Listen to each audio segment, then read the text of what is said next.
Mr. Vardhan, thank you so much for joining us today here at the Gen AI Summit 2024.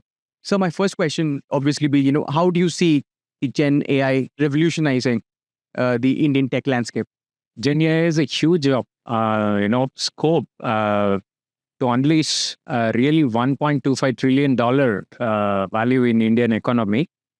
And it can really put us across for the next 10, 20 years. This is going to be the technology of the future. And since India is mostly the IT capital of the world when it comes to the sheer number of companies and the engineers we have, adopting Gen AI would really, unleash a lot of economic value to the country.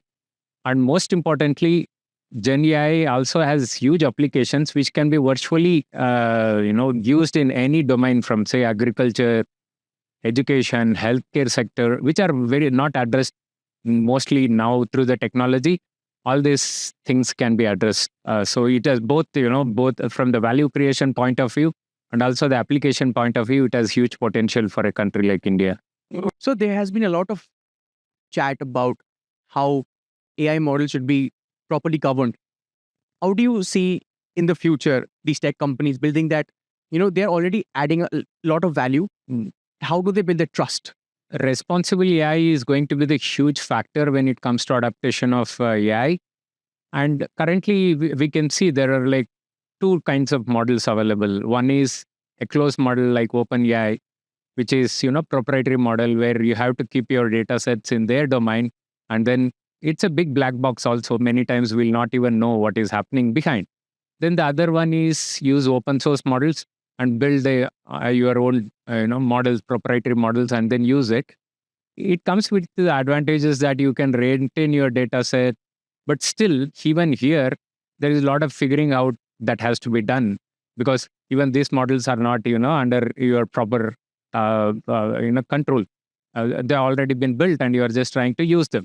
So India has a huge advantage here in building a proprietary models which can bring that kind of explainability and then the trust, but where also companies can be build their proprietary data sets and then keep it for themselves, use it as an on-prem. It's a huge opportunity which lies for the Indian industry and also Indian tech companies because most of the AI spent is still not even started from the country. They're saying like 70% of the companies and most of the governments are saying we want to use AI, but they are not used at a scale which it can happen. That will come only when come with this kind of setup where people can trust this.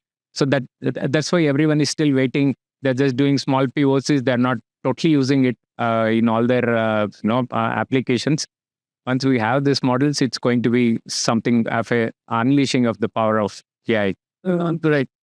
Mr. Vardhan, do you believe that the Indian business ecosystem is fully able to adapt AI or Gen AI to its fullest potential? No, but as I said, there is a huge scope for adaptation. It's just started. Companies are figuring out three things.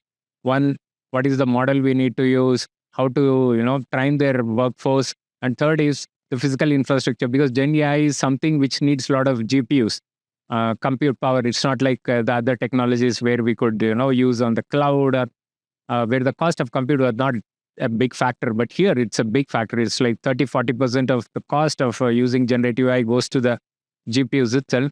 So companies are mostly waiting for models which are like very data efficient, compute low, so that the cost of compute is very low to use. And most importantly, a lot of use cases need other language support. Like currently, the models are very English heavy. If you have to build application which is used for most of the country, where 100 crore people don't speak English, it needs non-English language models which can understand and then work with them. So these are three things which the companies are trying to figure out, like how we can do it. Once these things fall together, there will be like a huge boom when it comes to adaptation of Gen AI. So last question, do you see India becoming the AI hub of the world? India is going to become, there is no stopping us from becoming a generative AI hub of the world because of the sheer fact that we have the best, human resources, the engineers to work on it. And most importantly, because of the diversity we bring. The Indian data is going to be super diverse. India is going to be the country which will generate highest number of data, and then that itself is a big force.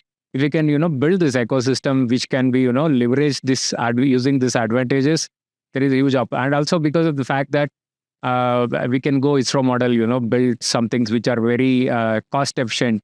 That will make us a very powerful force when it comes to generative AI.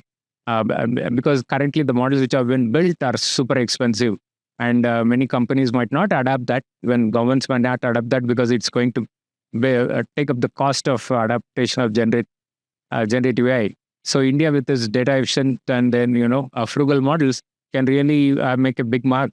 Mr. Vardhan, thank you so much for sharing your insights with us. It was a pleasure chatting with you. Thank you.